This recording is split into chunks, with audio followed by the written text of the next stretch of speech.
Hello students. So today's our topic is adjoint and inverse of a matrix. ठीक है, तो इसमें आपको 2x2 मैट्रिक्स पे भी निकालना है और 3x3 मैट्रिक्स का भी निकालना है। तो आपको ये दोनों कॉन्सेप्ट समझने पड़ेंगे कि कैसे एडजॉइंट निकलता है और कैसे इनवर्स ऑफ मैट्रिक्स निकलता है। ठीक है, तो जैसे सपोज हमारे पास कोई मैट्रिक्स है A, उसके एलिमेंट है A11, A12, A13, A21, A22 और A23, देन A31, A32 और A33।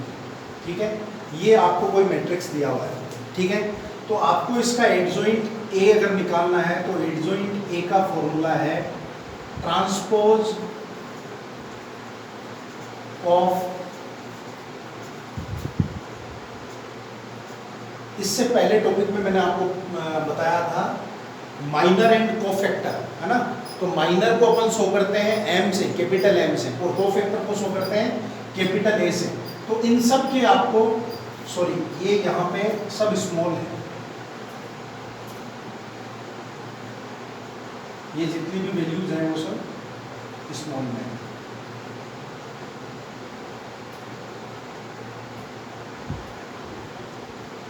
ठीक है, तो आपको क्या करना है, इन सब के कोफैक्टर्स निकालने हैं। तो A11 का निकलेगा A11, A12, A13, then A21, A22, A23, यहाँ पे A31, A32 और A33। ठीक है, समझ गए। एक 3x3 का मैट्रिक्स दिया हुआ है, आपको उन सब के कोफैक्टर निकालने पड़ेंगे।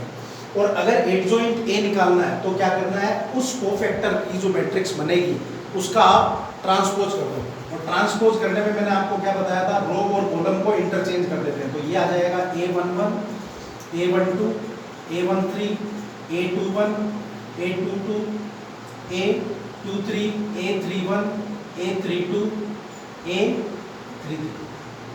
ठीक है, तो एडजॉइंट A निकालने का फंडा है ये ऐसा आपको निकाल करके अरेंज करना है, वो होगा आपका कोफैक्टर। या आप पहले उसके कोफैक्टर निकाल लो, कोफैक्टर निकालने के बाद उसका मैट्रिक्स बना करके उसका ट्रांसपोज कर दो, तो वो जो वैल्यू मिलेगी वो हो जाएगी adjoint of A, adjoint of A। ठीक है, ये आपको नोटबुक में राइट कर लेना है ताकि आपको बाद में ध्यान रहे कि क्या होता है एडजॉइंट। ये हो गया एडजॉइंट। देन इनवर्स, इनवर्स आपने पहले भी निकाला था। वो इनवर्स निकालने का तरीका था रो और कॉलम के ऊपर ऑपरेशन लगा करके, उसको हम बोलते थे एलिमेंट्री ऑपरेशन। यहाँ पे A इनवर्स का फॉर्मूला है 1 upon determinant of A into adjoint of A।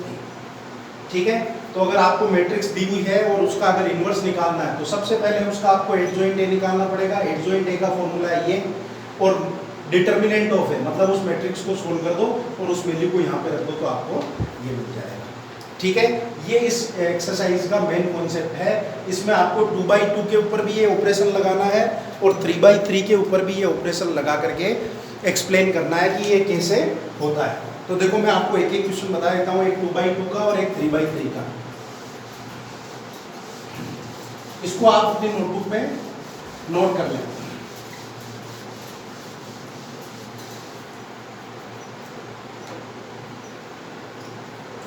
अब जैसे दिया हुआ है A इज इक्वल टू 2, 3, 1 और 4। इसका आपको एडजॉइंट भी निकालना है और इनवर्स भी निकालना है। तो देखो एडजॉइंट A निकालने का तरीका क्या है। एडजॉइंट A निकालने का तरीका होगा, अगर मैं यहाँ पे फॉर्मूला लिखता हूँ तो एडजॉइंट A होगा transpose of A11, A12, A21 और A22। तो सबसे पहले मुझे ये एलिमेंट्स निकालने पड़ेंगे। तो देखो A11 क्या होगा, A11 क्या होता है, इसको छोड़ो ये वाला, और 1, 1, 2 पॉजिटिव है तो यहाँ पे 4 आ जाएगा। देन A12, ये 2 और 1 3 ओड है तो यहाँ पे माइनस का साइन आएगा, और इसका निकलेगा तो ये छूटा बचा क्या 1। देन A21, 2 और 1 ये भी ओड है तो ये छूटा बचा क्या -3। देन A22 कितना हो जाएगा, इसको इसके लिए है, ये छूटा और यहाँ पे आ गया 2। ठीक है, तो एडजॉइंट ए क्या हो जाएगा, एडजॉइंट ए हो जाएगा ट्रांसपोज ऑफ पहले इसको लिख दो 4 - 1 देन -3 और 2। तो इसका ट्रांसपोज क्या हो जाएगा 4 -1 -3 और, तो इसका एडजॉइंट ए तो हमें मिल गया 4 -3 -1 और 2। ठीक है, अब अगर हमें इसका इनवर्स निकालना है तो सबसे पहले क्या निकालना पड़ेगा, डिटर्मिनेंट ऑफ ए क्या हो जाएगा 2 × 4 8 -3 इज इक्वल टू कितना आ गया 5। तो अब हम फॉर्मूला लगा दो, A inverse is equal to 1/mod A into adjoint of A. तो ये आंसर आ जाएगा 1/5 और यहाँ पे ये आ जाएगा 4 -3 -1, ये इसका इनवर्स आ गया। ठीक है, इसको आगे फर्दर सोल्व करने के लिए अगर ये डिवाइड होता है सबसे तो इसको डिवाइड कर दो, अदरवाइज यही आपका आंसर होता है। तो इसी एक क्वेश्चन में मैंने आपको दो कॉन्सेप्ट बता दिए कि कैसे एडजॉइंट ए निकालना है और कैसे उसका ए इनवर्स निकालना है। क्लियर? अब एक क्वेश्चन में आपको बता देता हूँ 3/3 का।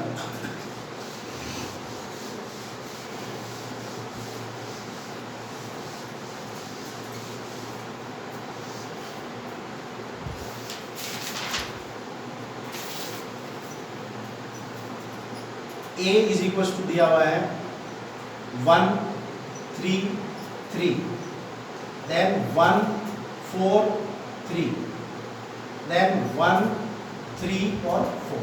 ठीक है, इसका आपको इनवर्स फाइंड करना है। तो इनवर्स फाइंड करने के लिए हमें सबसे पहले क्या करना पड़ेगा, इसका हमें एडजॉइंट ए निकालना पड़ेगा, है ना। तो देखो एडजॉइंट ए कैसे निकलेगा, जैसे सपोज मैं निकालता हूँ एलिमेंट A11। तो A11 कैसे निकलता है इस एलिमेंट का, तो ये छूट जाएगा, ये छूट जाएगा, इसका 4 × 4 16 -9, तो कितना हो गया 7। और 1 1 2 तो पॉजिटिव है, क्योंकि फॉर्मूला क्या होता है A11 इज इक्वल टू होता है -1 की होल पावर i + j और M11। तो ये तो अपन निकालते हैं M11, और माइनस का मल्टीपल होगा या प्लस रहेगा वो अपने को कहाँ से पता चलता है, यहाँ से। तो 1 और 1 2 है, 2 इवन है, इसका मतलब ये साइन वही रहेगा। अगर ओड होता तो यहाँ पे माइनस आ जाता। तो ये मेरा एलिमेंट निकल गया A11। देन A12, तो A12 3 है, इसको छोड़ा क्या हो गया 4 -3, बट 1 और 2 3, तो यहाँ पे माइनस आ जाएगा। तो कितना बचेगा 4 -3 1, तो यहाँ पे आ गया -1।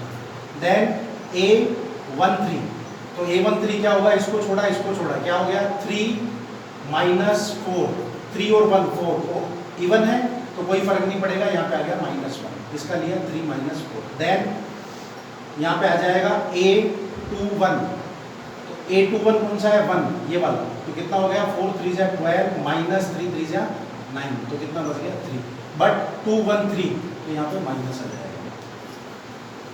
2 + 1 ओड है, तो इसका मतलब माइनस से ओड मल्टीप्लाई करना पड़ेगा। देन A22, तो A22 कौन सा एलिमेंट है, ये वाला, ये गया और ये गया, तो 4 -3 4 -3, तो ये आ जाएगा 1। सिमिलरली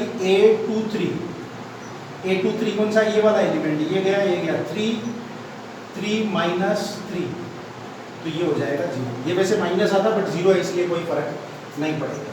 ये फर्स्ट रो हो गई, ये सेकंड रो हो गई, थर्ड रो A31, तो A31 कौन सा एलिमेंट है, ये वाला, ये गया 3 3 9 -3 3 9 -12, तो ये आ जाएगा -3 + 1 4 है, तो साइन में कोई चेंज नहीं आएगा। देन A32 कौन सा एलिमेंट है, ये वाला, ये गया, तो 3 -3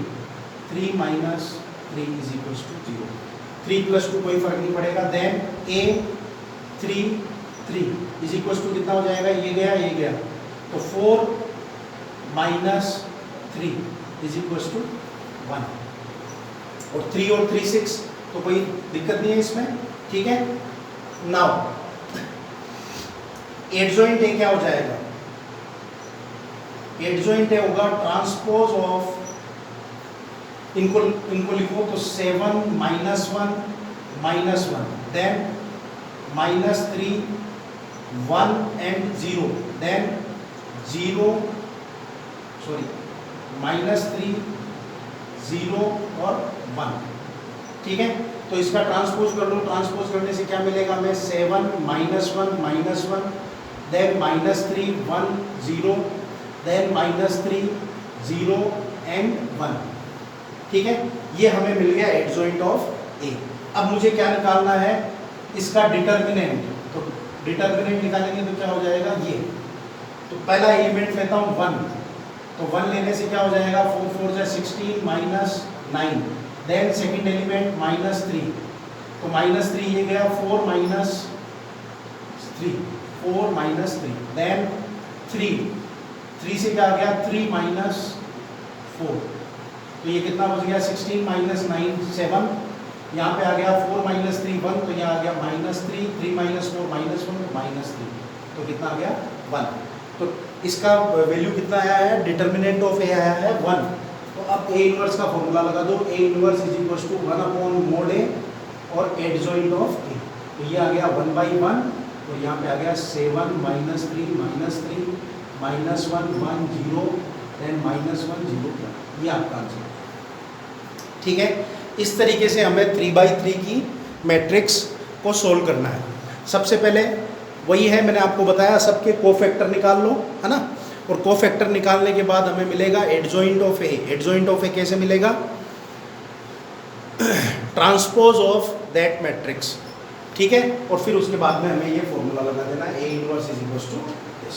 तो ये मैंने बेसिकली इस एक्सरसाइज के 2 मेन कॉन्सेप्ट आपको बता दिए। अब इसमें छोटे छोटे चेंजेज है, जैसे एग्जाम्पल नंबर 21 दिया हुआ है,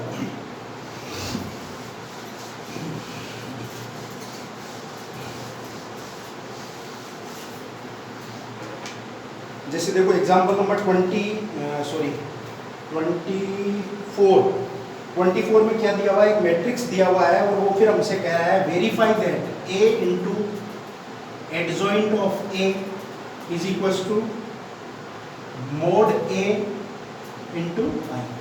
तो ये हमको वेरीफाई करना है। तो वेरीफाई करने में आपको क्या करना पड़ेगा, सबसे पहले LHS ले लो, LHS लोगे तो ये हो जाएगा ए इंटू एडजॉइंट ऑफ ए। तो अभी हमारे पास ए मैट्रिक्स गिवन था इंटू एडजॉइंट ए जो हमने निकाला था, इन दोनों का क्रॉस मल्टीप्लाई कर दो, आपको एक मैट्रिक्स मिल जाएगा, इसको इक्वेशन नंबर 1 डाल दो। फिर RHS पार्ट, तो RHS पार्ट में आपको क्या करना, मोड ए की वैल्यू उसमें कितनी आई थी 1, फिर उसके बाद में आई का मतलब है 1 0 0 0 1 0 देन 0 0, इसको आप मल्टीप्लाई करोगे तो ये दोनों सेम आएंगे, तो उससे हम बोल देंगे कि ये दोनों वेरीफाइड है। ऐसे इसमें छोटे छोटे चेंजेस आ सकते हैं, बट इसमें मेन चीज़ वही है कि आपको ये पता करना है कि एडजॉइंट ए कैसे निकलता है और ए इनवर्स कैसे निकलता है। Then example number 25, example number 25 क्या दिया हुआ है, ए एक मैट्रिक्स दिया है, ए इज इक्वल टू 2 3 1 एंड -4, और बी दिया हुआ है 1 -2 -1 और 3, ठीक है। अब हमसे पूछ रहा है verify that A B inverse is equal to B inverse A inverse, ठीक है। तो देखो आपको सबसे पहले क्या करना पड़ेगा, LHS, ये क्वेश्चंस बहुत लेंथी है, इस चीज़ का आपको स्पेशली ध्यान रखना है, काफ़ी लंबे हैं। तो आपको सबसे पहले LHS पार्ट सोल्व करना है। तो LHS पार्ट सोल्व करने के लिए आप क्या करो, पहले AB का मल्टीप्लाई निकाल लो, इन दोनों को मल्टीप्लाई करके वो वैल्यू आ जाएगी, फिर वो एक 2/2 की मैट्रिक्स ही आएगी, फिर आपको उसका इन्वर्स निकालना है, ठीक है। तो इसका इन्वर्स निकालने के लिए देखो ये इजी भी मैं आपको बता देता हूँ, जैसे ये ए दिया हुआ है, तो इसका आपको एडजॉइंट ए निकालने का एक डायरेक्ट तरीका भी है। क्या करना है, इसको और इसको तो इंटरचेंज कर दो, तो ये हो जाएगा -4 और यहाँ पे 2, और इनको भी इंटरचेंज कर दो पर साइन भी चेंज कर दो, तो 3 आ जाएगा यहाँ पे, 1 आ जाएगा यहाँ पे, इनके साइन चेंज कर दो, तो ये डायरेक्ट एडजॉइंट ए निकल जाता है।